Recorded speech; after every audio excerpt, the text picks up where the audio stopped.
देखंतु केते बढ़िया देखा जाउची।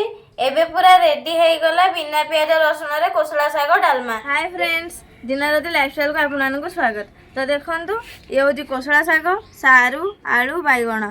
तो आपण मान तो कोसला साग रे बहुत रेसिपी बनेथिबे, किंतु आमे आज ए कोसला साग, सारू, आलू आ बैगण रे गोटे बढ़िया रेसिपी बनेबा। वीडियो लास्ट पर्यंत कंटिन्यू करंतु, कंटिन्यू कले जानि पारिबे आमे सबथरे कोन रेसिपी बनौचे, केमती बनौचे। चैनल ने नथिले सब्सक्राइब करिवे, वीडियो भल लागले लाइक करिवे, बहुत मात्रा शेयर करिवे। एबे चलंतु रेसिपी स्टार्ट करिवा। एबे साग रु चेरो काटी दबा।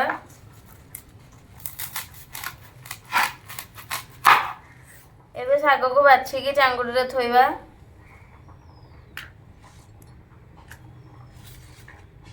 साग बछा सरी गला। एबे साग को धोई दबा।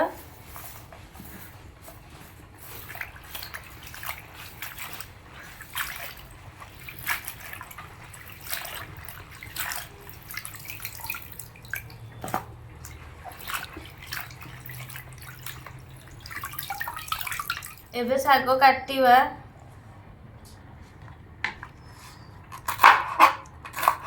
पूरा छोट छोट करके साग काटी दबा।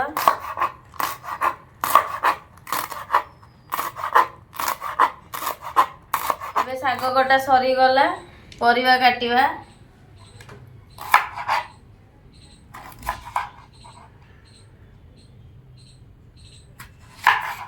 एबे परिवा कटा सरी गला। बैगण को छोट छोट कर काटी देछि, आलू को छोट छोट कर काटी देछि, सारू को भी छोट छोट कर काटी देछि। गैस चूल्हा लगे कड़ाई बसई देछि। कड़ाई रे कंचा मुग जाई पकेइबा। मुग जाई को पूरा भल से भाजी दबा। एबे मुग जाई पूरा भल से भाजी हे गलानी।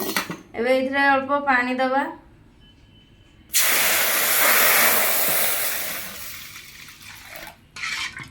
एबे कटा आलू आ सारू पकेइबा। एबे हळदी गुंड पकेइबा। स्वाद अनुसार लूण पकेइबा। एबे फुटीबा को छाड़ी दबा। एबे ये फुटी गलानी। कटा कोसला साग आ कटा बैगण पकेइबा।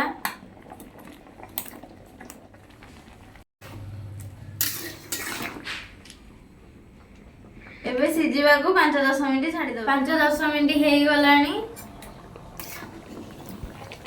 ये पूरा सिजी गलानी।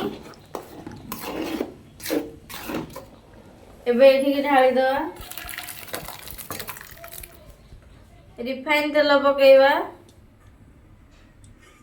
सुखिला लंका पकेइबा। जीरा पकेइबा। एबे सिजा डाली आ परिवा रे पकेइबा। जीरा लंका गुंड पकेइबा। धनिया पत्र पकेइबा।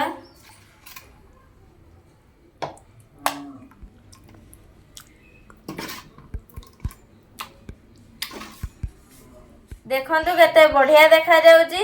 एबे पूरा रेडी हे गला बिना प्याज रसुन रे कोसला साग डालमा।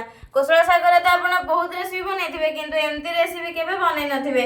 एमती थरे ट्रायल करंतु। रेसिपी टी केमती को लागिला कमेंट माध्यम रे निश्चय जणाइबे। एमिति नुवा नुवा रेसिपी देखिबा पई चैनल को जल्दी सब्सक्राइब कर दियंतु। रहिले जय जगन्नाथ।